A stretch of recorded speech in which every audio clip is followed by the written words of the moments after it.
बिस्मिल्लाहिर्रहमानिर्रहीम। अस्सलाम वालेकुम। वेलकम टू माय चैनल दावत इस्लाम। मैं हूं आपका दोस्त शफकत अली ऑफिशियल। उम्मीद करता हूं कि आप सब लोग ईमान के आला दर्जे पे होंगे। सूरत हूद के या नंबर 18 का तर्जुमा। और उस शख्स से बढ़कर जालिम और कौन होगा जो अल्लाह पर झूठ गढ़े।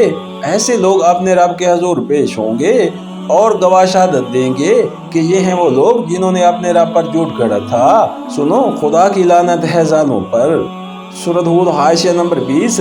यानी ये कहे कि अल्लाह के साथ खुदाई और इस्तकाके बंदगी में दूसरे भी शरीक हैं, या ये कहे कि खुदा को अपने बंदों की हिदायत और जलालत से कोई दिलचस्पी नहीं है और उसने कोई किताब और कोई नबी हमारी हिदायत के लिए नहीं भेजा है, बल्कि हमें आज़ाद छोड़ दिया है कि जो ढंग चाहें अपनी ज़िंदगी के लिए इख्तियार कर लें। या ये कहे कि खुदा ने हमें यूं ही खेल के तौर पर पैदा किया और यूं ही हमको ख़त्म कर देगा। कोई जवाबदेही हमें इसके सामने नहीं करनी है और कोई जज़ा और सज़ा नहीं होनी है। सूरत हूद हाशिया नंबर 21। आलम आखरत का बयान है कि वहाँ ये ऐलान होगा। सूरत हूद के या नंबर 19 का तर्जुमा। इन जालिमों पर जो खुदा के रास्ते से लोगों को रोकते हैं, इसके रास्ते को टेढ़ा करना चाहते हैं और आखरत का इनकार करते हैं। सूरत हूद हाशिया नंबर 22।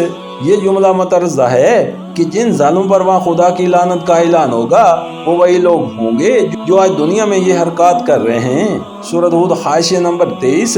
यानी वो इस सीधी राह को जो इनके सामने पेश की जा रही है पसंद नहीं करते और चाहते हैं कि ये राह कुछ उनकी ख्वाहिशात नफ्स और इनके जहलाना तसव्वुरात और इनके ओहाम व तख्लियात के मुताबिक टेढ़ी हो जाए तो हम इसे कबूल करें। सूरत हूद के या नंबर 20 का तर्जुमा।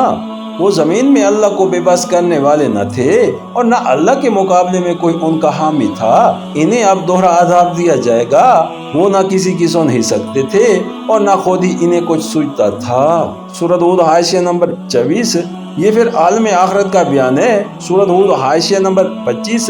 एक अजाब खुद गुमराह होने का, दूसरा अजाब दूसरों को गुमराही करने और बाद की नस्लों के लिए गुमराही के मिरास छोड़ जाने का मुलाहिजा हो।